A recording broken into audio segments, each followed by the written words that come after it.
시작 기도로 주님의 기도 함께 하고 시작하겠습니다.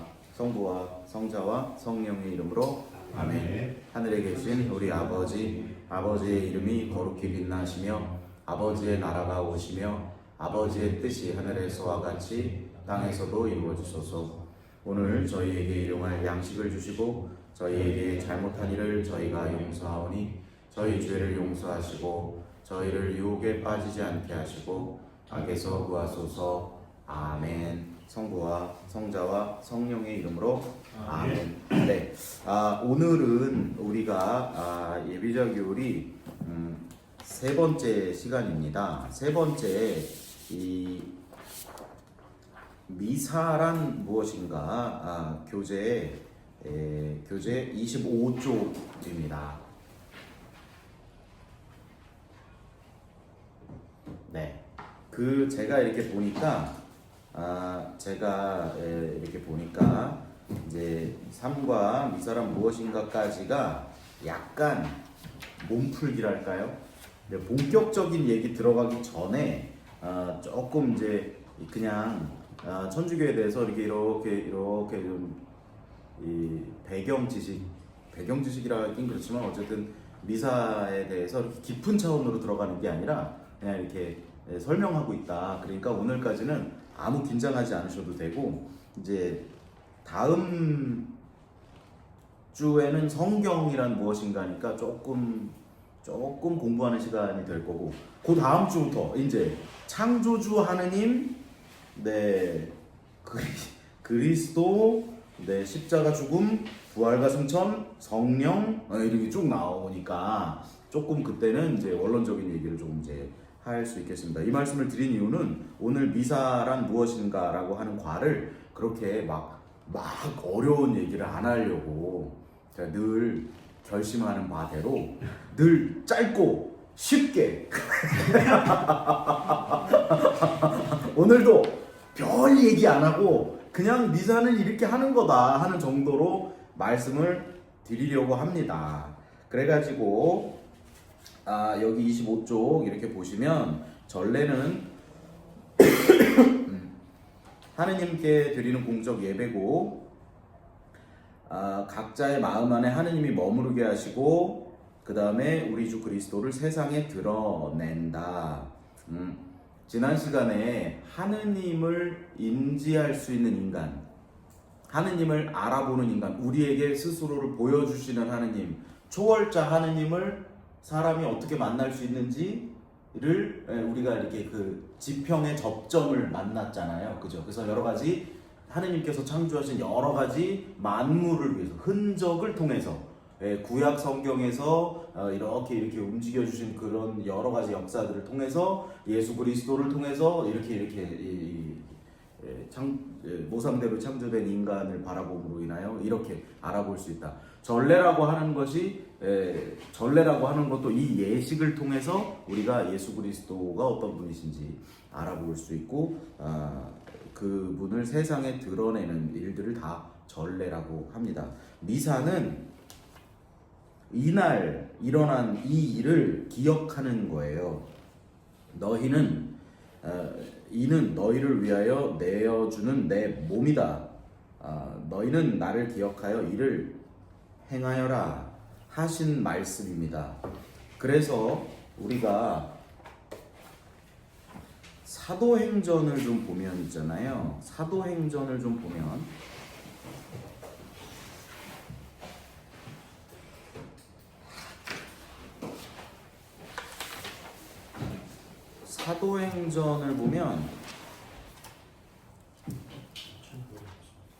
네. 요사로에서 중간쯤 피시면 사도행전이 나오는데 사도행전 이 2장 42절 한번 펴보시면 2장 42절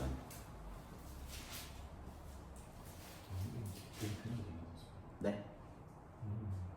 사도행전 2장 42절 보면 첫 신자 공동체 생활 모습이 그 성경책에 써 있죠. 네. 그러니까 이게 요 교재도 이제 보시면 이게 이런 거예요. 예수 그리스도라고 하는 분이 갑자기 나타나신 거예요. 이들의 삶을 확 바꿔놨어요. 갑자기 역사 속에 예수 그리스도라고 하는 분이 혜성처럼 등장했어요.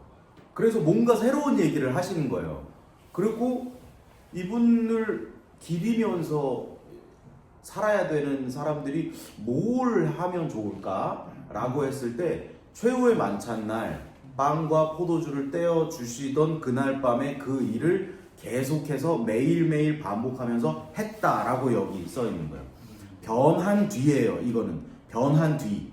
변하기 전이 또 있어요. 변하기 전은 그 앞에 장 보시면 사도행전 1장 13절 보세요. 이 사람들이 말이죠. 이게 예수님이 오셨다고 해서 이들이 변하는 게 아니에요. 왜냐하면 사도행전이라고 하는 건 벌써 복음서를 다 이 사도들이 예수님 공생활 시작부터 부활하시고 승천하시는 것까지 다 봐요. 여기 11절 보면 예수님께서 시야에서 보는 앞에서 하늘로 오르셨는데 구름에 감싸여 그들 사이에 사라지셨다. 예수님께서 분명히 뭐라 그러셨냐면 그 앞에 복음서의 끝에, 복음서 끝은 피진 않겠어요. 복음서의 끝에 보면 그 강의록 중간에 파견하시죠. 예수님께서 다 보여주시고 다 가르쳐주시고 다 보여주시고 베드로한테 지팡이도 넘겨주시고 그 다음에 뭐라 그러셨냐면 너희는 가서 모든 민족들을 제자로 삼아 아버지와 아들과 성령의 이름으로 세례를 주고 내가 너희에게 명령한 모든 것을 가르쳐 지키게 하여라 가 예수님의 마지막 지상 명령인데 그걸 보고 듣고 배우고 예수님이 그렇게 명령을 하신 뒤에 제자들이 어떤 일을 했냐면 사도행전 1장 13절 이 사람들이요 예루살렘으로 돌아가요. 세상 끝까지 가랬는데 예루살렘으로 돌아가요. 돌아가가지고 무슨 짓을 하냐면 성 안에 들어간 그들은 자기들이 묵고 있던 위층방으로 올라갔다. 그거 왜 올라갑니까 거기를? 네? 거기를 왜 올라가요? 제가 봤을 때 이들이 뭐 여러 가지로 해석할 수 있겠지만 제 느낌에는 여기 예수님 십자가 못 박히실 때 도망갔던 그 방일 수도 있어요. 그렇잖아요. 예수님은 다 보여주시고 다 가르쳐주시고 이제 가라 했는데 제자들이 아직 못 변한 거예요. 그래갖고 다락방으로 다 겨울로 다락방으로 다 올라가셔가지고 거기서 자기네끼리 막 기록하고 있는 거예요. 변하지 않았죠. 그런데 그들이 변하면서 그리스도교가 시작됐는데 그들은 어떻게 변했냐면 예수님께서 부활하신 지 50일이 되던 날 오순절에 사도행전 2장에 보면 성령께서 오십니다. 그 성령 강림, 그 성경책 성령 강림 옆에다가 창세기 11장 그 옆에다가 연필로 쓰세요. 창세기 11장 바벨탑 창세기 11장 바벨탑. 왜냐하면 창세기 11장 바벨탑 사건에서는 11장 1절에 뭐라고 써있냐면 온 세상이 같은 말을 하고 같은 낱말을 사용하고 있었다고요.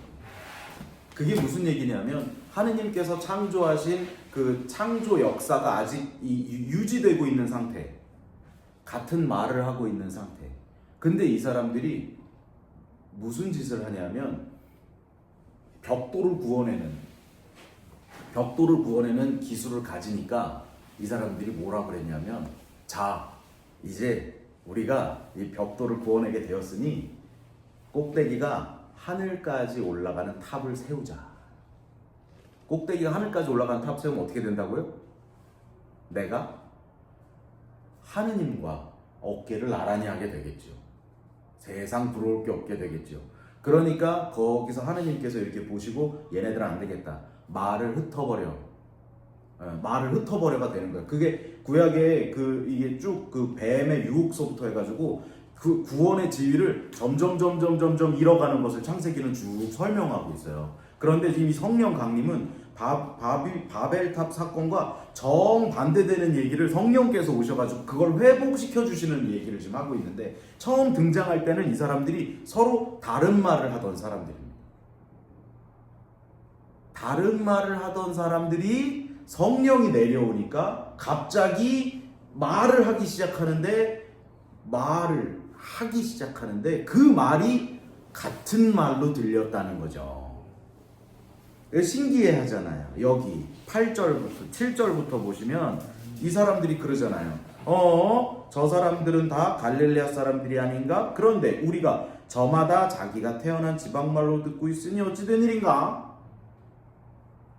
바르티아 사람, 메디아 사람, 엘람 사람, 메소포타미아, 유다, 카파도키아, 폰토스, 아시아, 프리기아, 팜필리아, 이집트, 티레네 부근, 리비아. 그러니까 이 사람들이 여기 나오는 게 이스라엘 사람들이 알고 있는 전 세계 전체일 거예요, 아마. 거기 끝에서 온 사람들이 모두 다 같은 말로 들었다는 건 뭐냐면, 신기한 일 벌어진 게 아니에요. 새로운 뭔가가 시작되는 거예요. 구원이 시작되는 거예요. 말했다잖아요. 이 사람들이 이제 말하기 시작한 거예요. 그러다 보니까 요거 끝나자마자 바로 14절부터 보면 베드로가 이제 설교를 하기 시작합니다. 베드로가 입이 열렸어요. 입이 열려서 말을 하기 시작해요. 그래가지고 베드로가 이렇게 똑똑한 사람이에요. 쫙 이스라엘 주민 여러분, 쫙 이제 드디어 배웠던 게 이게 그러니까 어떤 경계를 이렇게 넘어갔다. 성령으로 인하여 이 다락방에 있던 말하지 못했던 사람들이 넘어갔어요. 이 벽을 넘어갔어요. 이게 오늘 포인트예요. 넘어가는 것만 계속 할 거예요. 넘어갔어요. 말하는 사람으로. 온 세상으로. 온 세상에 가서 말하는 사람으로 이 장벽을 넘어갔어요. 그 장벽을 넘어가서 이 사람들이 예수님께서 주신 이제 여기서 다시 생각한 거죠. 예수님이 우리한테 뭐 가르쳐 줬더라 하는 거를 생각하고, 우리는 이제 매일 뭘 하면서 살아야 되나 하는 것에서 예수님의 최후의 만찬날, 그 파스카 잔치를 했던 그 밤, 이게 이때 시작된 게 아니구나라는 걸 알았죠. 제자들은 이게 성령으로 완성되었지만 그날 빵과 포도주로 파스카 잔치를 한 그날 이미 이 장벽을 우리는 넘어갔고 성령으로 완성되었구나라는 걸 인지했기 때문에 그날부터 사람들은 이 성찬례를 하면서 살았다는 거예요. 매일. 그런데 처음에는 약간 약간 변질된 일들이 있었어요.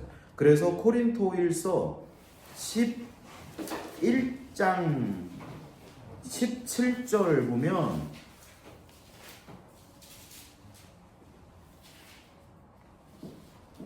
띄셨어요? 코린토일서 11장 17절 보면 여기 뭐라고 써 있냐면, 이 코린토라고 하는 데에서 사람들이 이제 거기 이제 코린토라고 하는 거는 이제 그 디아스포라 공동체니까, 그러니까 유다인들인데 유다인들 중, 그러니까 지금으로 치면 이제 해외 교포처럼 이렇게 차이나타운처럼 이렇게 가서 사시는 분들을 디아스포라 공동체라고 부르는데, 거기에 계시는 분들과 거기 있는 유다인들과 아니면 거기에서 이제 바오로 사도에게 개종을 하신 분들과 그런 분들이 있는데, 이분들이 이 성찬례라고 하는 거에 대한 이해가 아직 부족해서 여기 보면 조금 묘한 얘기가 나와요. 이 사람들이, 여러분이 여기 20절이요, 여러분이 한데 모여서 먹는 거는 주님의 만찬이 아닙니다.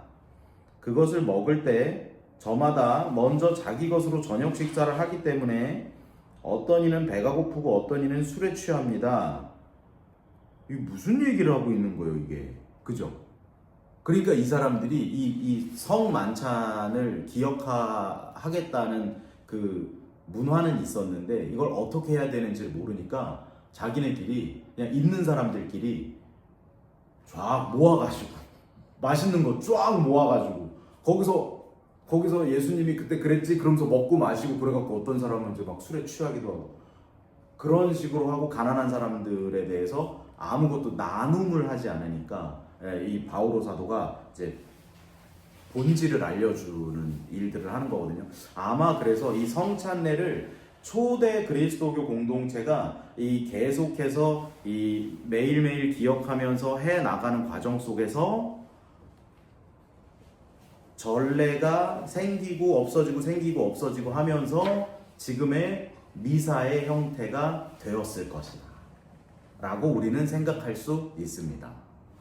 그래서 지금은 미사가, 여기 보시면 이 책에 보면, 이 책이 참 잘 나왔어요. 이게 28쪽 보세요.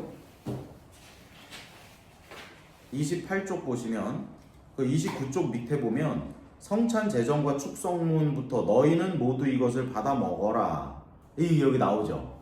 그러니까 지금 요 부분이 가장 오래된 이제 부분이고, 그 앞에 천주교에서는 말씀전례라고 하는 걸 해서 그 전에 막 잔치하고 뭐하고 하다가 성찬례를 하는 게 아니라 말씀을 듣는다. 그리고 우리가 이 성체를 잘 받아 모실 마음의 준비를 하기 위해서 시장 예식에서 참회하는 예식을 가진다. 그리고 한 장 넘겨보시면 이 영성체를 한 뒤에 예수님께서 제자들을 파견하신 것처럼 우리도 파견된 사람으로 예수님의 사도로 세상에 나가서 예수 그리스도의 복음을 세상에 전한다 라고 하는 예식으로 미사는 이루어져 있습니다. 미사라고 하는 말은 파견되다 하는 뜻이에요. 그러니까 여러분, 미사를 하셨는데 나가서 말을 안 하면 여러분은 놀랍게도 이 일을 만드신 분의 그 기억을, 그 전례를 참여하신 뒤 다시 다락방으로 가시는 거예요. 그러면 안 돼요. 안 좋아. 우리는 이 일을 통해서 우리가 창피해, 못해 하는 이런 것들을 뛰어넘어 예수님의 지상 사명인 온 세상에 가서 복음을 전파하는 사명을 우리도 받은 사도들입니다. 그렇기 때문에 미사의 많은 부분이 굉장히 중요하지만 아주 본질적인 요소 중 하나가 바로 파견이다. 제가 봤을 때는 파견이 미사의 이 열쇠인 것 같아요. 그죠? 가서 말하다 보면, 그러면 말하다 보면 내가 부족함이 있으니까 공부를 더 할 것이고, 공부를 하다 보면 또 이 성찬례에 대한 어떤 이해도가 더 깊어질 것이고, 누구한테 전달을 해야 되다 보니까 저도 여러분 앞에서 강의를 하기 위해서 오늘 얼마나 책을 열심히 읽었겠어요, 제가. 막 이것도 읽고 저것도 읽고 제가 막 성경도 막 여기도 봤다가 저기도 봤다가 막 그걸 이 아는 내용도 또 이 증거를 이렇게 또 만들기 위해서 논증하기 위해서 또 성경 구조를 뽑아내고 하는 그런 작업들을 하잖아요. 그게 말하는 사람에게서 일어나는 선순환입니다. 네. 그래서 오늘 이 벽에 대해서 한 번 더 얘기를 하면, 자, 여기 보면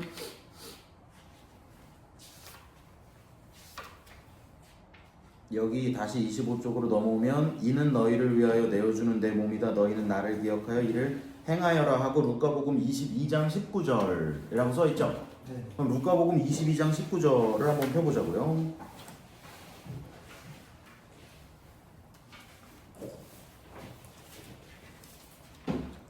루카복음 22장, 이게 마테오, 마르코, 루카에 다 있는데 저는 루카복음 제 강의록에는 마테오로 써 있죠. 근데 어쨌든 똑같으니까 여기 보면 피셨어요? 루카복음 22장 7절 보세요. 7절 보면 예수님께서 지금 무슨 축제를 준비하신 거죠? 여기 보면 파스카 축제를 하신 거잖아요. 파스카 축제.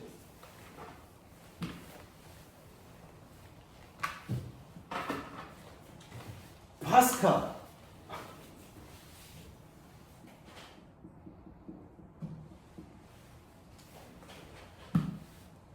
자, 여기 그림 잘 기억하세요. 또 나와요. 저기 벽.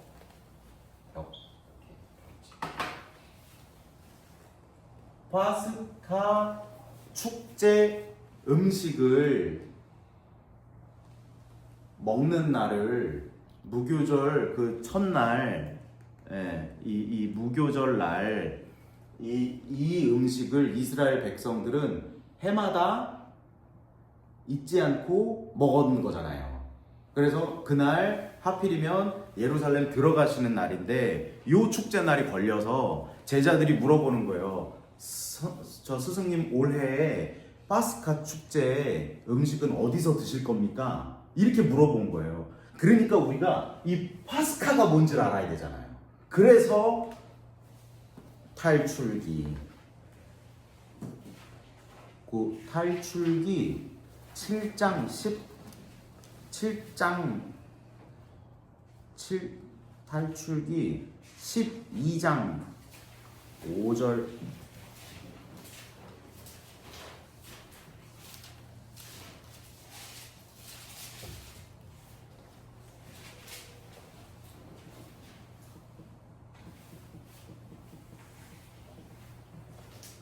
(12장 5절) 보면 이게 지금 무슨 사건이냐면, 우선 방식은 이래요. 방식은 이렇습니다.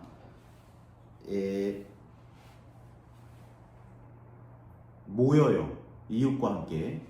아니면 한 집만 모이든지, 적으면 이웃과 함께 모이든지. 그래서 1년 된 흠없는 수컷 양이나 염소. 1년 된 흠없는 수컷 양이나 염소는 무슨 역할일까요? 재물? 네. 어떤 재물이요?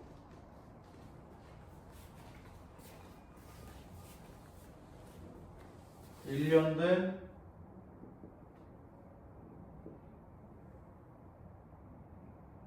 흠없는 수컷.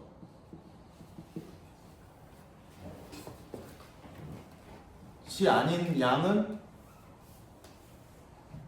여러 해 된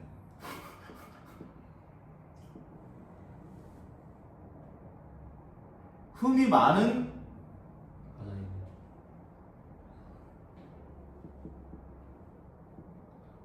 새끼도 여러 낳은 암컷. 시 되겠죠? 왜 왜 1년 된 흠없는 수컷이 필요합니까? 왜? 이 깨끗한 양 가져다가 뭐 하려고요? 아, 그거 모르세요? 아, 모르시구나. 그 성서백주간에서도 한번 나왔었는데 이사야서 우리 할 때 아마 배우셨을 건데 고엘이라고 있어요. 고엘. 그 기억나세요? 고엘이 되신다 이런 얘기 들어보신 적 있어요? 모르세요? 네. 이스라엘의 문화예요. 문화. 고엘인데요. 이스라엘에는 만약에 내가 저 사람의 고엘이 돼줄 거야 그러면 이 사람이 만약에 무슨 사고를 쳤어. 그럼 내가 대신 갚아주는 거야. 이 사람이 빚을 졌어. 내 친척이 빚을 졌어. 그러면 내가 친척이잖아요. 그러니까 그게 그 갚아야 하는 그게 나한테까지 넘어오는 거예요. 그래서 이 1년 된 흠없는 수컷은 뭘 하는 거냐면 재물이 그냥 재물이 아니라 대속 재물이에요. 내 죄를 걔한테 뒤집어 씌워. 그리고는 걔를 죽여. 그러면 내 죄가 없어져. 내 죄를 뒤집어 씌우려다 보니까 걔한테 죄가 있어서는 안 돼요. 그렇잖아요. 만약에 걔한테 죄가 있는 애야, 막 여러 애, 지도 막 다 했어. 해볼 거 다 했어. 그리고 걔를 죽이면 재판관 입장에서 아니야, 얘는 지죄 때문에 죽었어. 그럴 수도 있으니까 아무 죄 없는 이 죄를 갖다가 그걸 잡아서 대속죄물. 여기 죄물 있잖아요. 왜 여기 레위기에 보면 누가 죄를 졌을 때는 뭐 황소를 해서 뭘 잘라서 이렇게 한다, 뭘 할 때는 뭐 잘라서 이렇게 한다 있잖아요. 그때 다 계속 대속죄물. 재물입니다, 여러분. 그래서 방식은 이래요. 이 수컷을 잡아요. 잡아가지고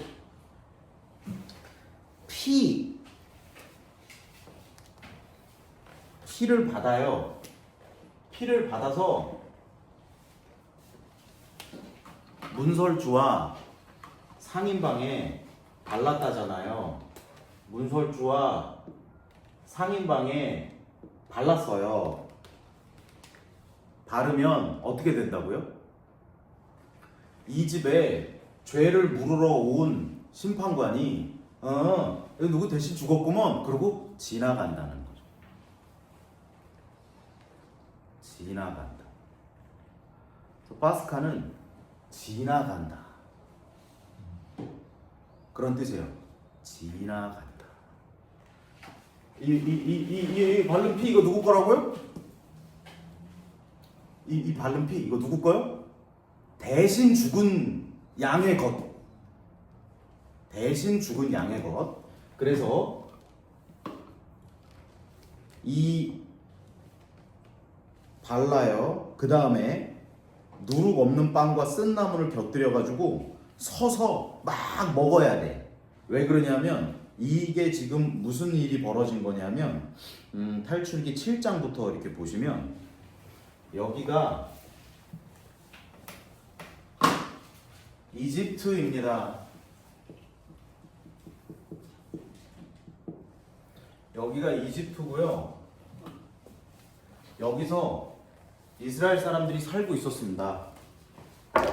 그런데 하느님께서 모세를 불러가지고 내 백성을 이집트에서 데리고 나와라 라고 말씀하셨는데 데리고 나와라.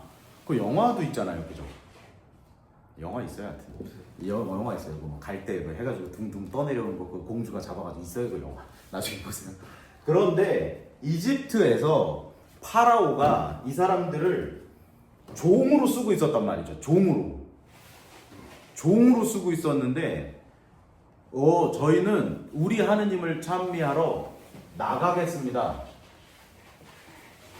약속의 땅으로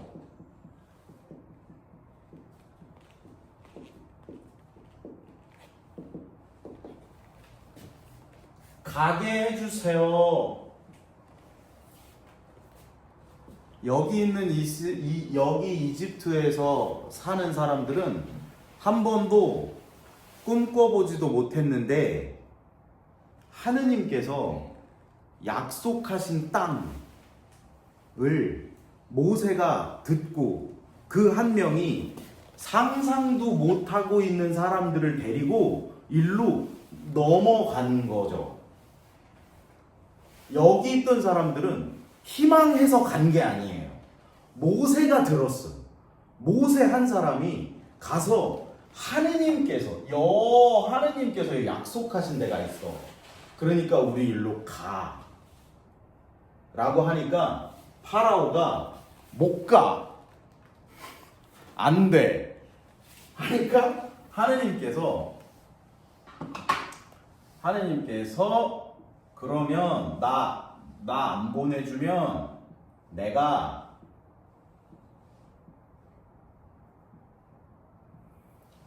1, 2, 3, 4, 5, 6, 7, 8, 9, 10 10가지 재앙을 내릴 거야. 10가지 재앙으로 파라오를 칠 거야. 그래서 7장서부터 이런 일이 벌어지는 거예요. 첫 번째 재앙.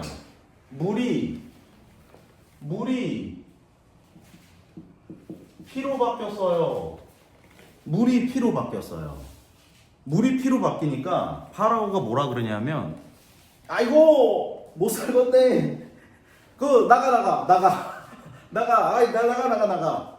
그러니까 그러면 나가겠습니다. 그러면 이제 다시 피가 물로 다시 바뀌었잖아요. 그러니까 파라오가 무슨 소리야?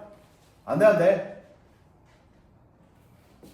물을 피로 바꾸는 정도의 일로는 넘어가려다가 다시 온 거예요. 일로. 그러니까 두 번째로 개구리가 등장했어요. 개구리가 등장해가지고 개구리가 등장하니까 불편해. 그죠? 개구리 불편해요. 그 다음에 그러니까 또 파라오가 이렇게 말합니다. 주 하느님 같은 분이 없다는 걸 알겠습니다. 자, 가세요 여러분. 그랬는데 일이 진정되니까 또 없던 일이 됐어요. 세 번째로 개구리, 모기, 그 다음 등에, 그 다음 가축병, 그 다음에 종기, 오바, 어둠 등등의 9가지 재앙이 왔는데 여러분 이 보면 무슨 생각이 드세요? 무슨 생각이 안 드세요? 여기서부터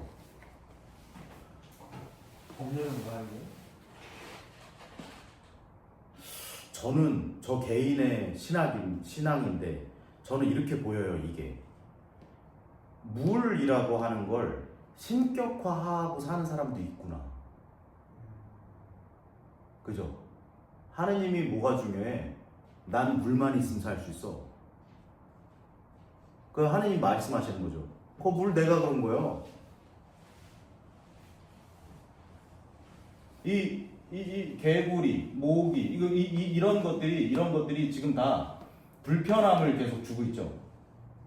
난 내 몸만 편하면 돼. 그리고 이 가축은 뭐냐면 이거 재산이에요. 그죠? 아까 요업한테서 다다다다다 작살나는 거 있잖아요. 다다다다 없어지는 것들 있잖아요. 처음에 하느님의 은총으로 받았다고 하는 거 하느님께서 한 번에 쫙 없애실 때 보면 처음에 가축 없어집니다. 그리고는 자식들도 없어져 버려요. 그리고는 종기 나죠. 이 종기가 나가지고 종기가 나서 그 욥기에 뭐라고 써있냐면 친구들 앞에 쓰지도 못했다. 이거는 명예예요, 명예. 종기가 난 사람은 그 당시에 사람들한테 이 죄인. 내가 이게 수염이 쫙 나고 당당한 이런 사람은 종기가 날 수 없어요. 본인의 명예를 믿고 사는 사람. 그죠? 태양신 믿고 살잖아요. 절기의 신 이런 거 이집트 사람들 그런 거 믿고 살잖아요.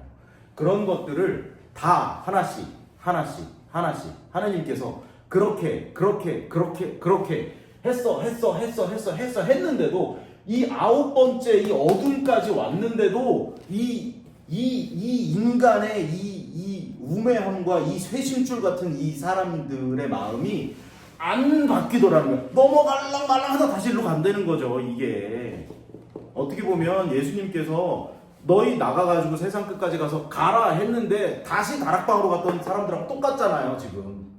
그런데 그것을 이기는 마지막 카드가 있어요. 그게 뭐냐면 죽음이에요. 10번째 재앙은 죽음이에요. 맞배들을 치시는 날. 맞배 치면 끝난 거예요. 끝난 거예요. 응? 아니 어저께 미추홀서 성경 갔다가 회장님께서 그런 얘기 하시던데 외아들을 어떻게 내줍니까? 그러시더라고요. 여러분 외아들 내주실 수 있어요? 외아들은 못 내줘요. 외아들을 위해서 내가 죽을 수는 있어요. 그죠? 그러니까 그래서 그 회장님 그 깨달음이 오셨대요. 우리가 하느님의 외아들이구나. 그래서 하느님이 당신 자신을 죽이셨구나.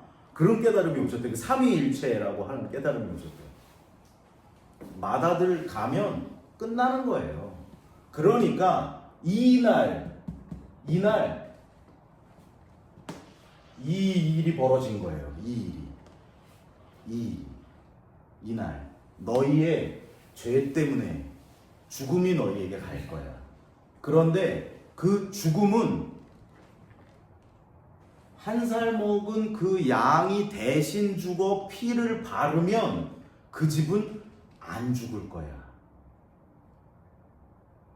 죽음의 손길이 그 문 앞을 지나갔다가 파스카예요.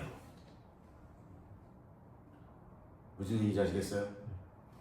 그래서 그 10번째 재앙으로 드디어 이집트에서 이 육의 삶에서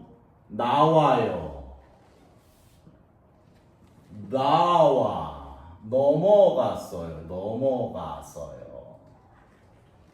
여기로. 그런데 예수님께서 이 파스카 음식을 먹으려면 양 잡아가지고 막 해가지고 막 이렇게 먹어야 되는데 파스카 음식을 드시는데 갑자기 이건 그러니까 구약의 파스카를 설명드린 거고요. 예수님께서 그 파스카 음식을 드시는데 뭐라 그러시냐면 여기서 내 몸을 먹어라. 내 피를 받아 마셔라. 그렇게 하지 않으면 구원받을 수 없어. 내가 너희를 위해 여기에 발라진 피가 될 거야. 너희는 나의 죽음으로 그리고 나의 이 죽음과 이 죽음을 넘어서는 부활로 너희가 생각지도 못했던 구원을 얻게 될 거야. 새로운 삶을 살게 될 거야.